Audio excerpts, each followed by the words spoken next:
Okay. So I'll just explain the Z1 synth section which is there. And to drop into where the guitars come in, which is called the guitar section, I made the vocals lead into it by pitching down, and it's more sort of effects commands.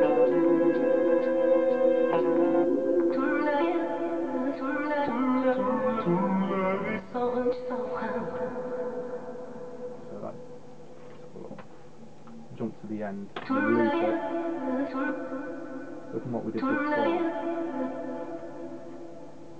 we did before, you can see the 0-9 effects to the side, which is sort of chopping the sample, and then there's reverse effects. 0-2's pitch down, 0-1's pitch up, so I'm pitching down in sort of semitone increments as it goes down. It's exactly the same sample that I had before, but it sounds a lot different.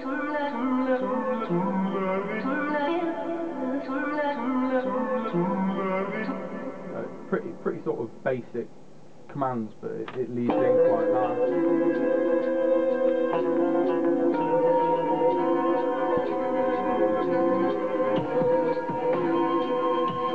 And it brings in a different vocal sample that I chopped out.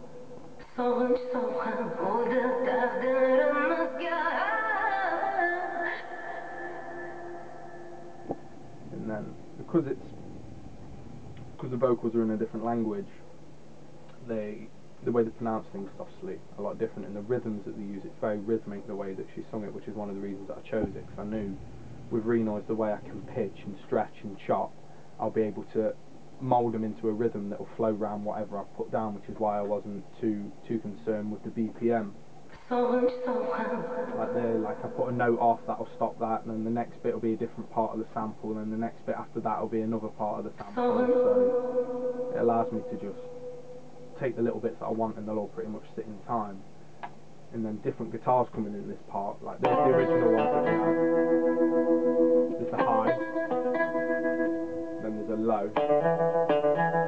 Exactly the same guitar. But then I brought in a distorted guitar.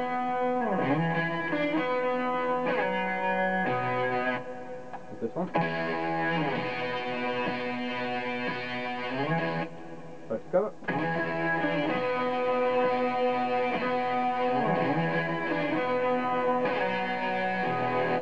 When reading interviews with Portishead, they talk a lot about guitar layering.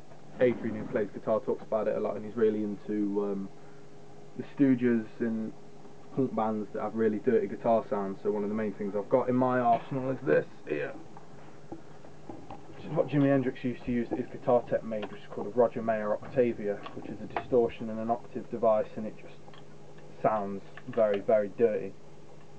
So that's one of the ways I got that sound. If you listen to that one, that's just a stock distortion from the Vox. And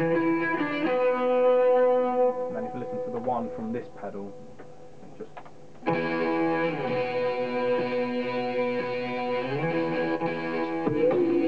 a very big difference. It's a lot grungier, a lot dirtier. That's just mixed in quite low.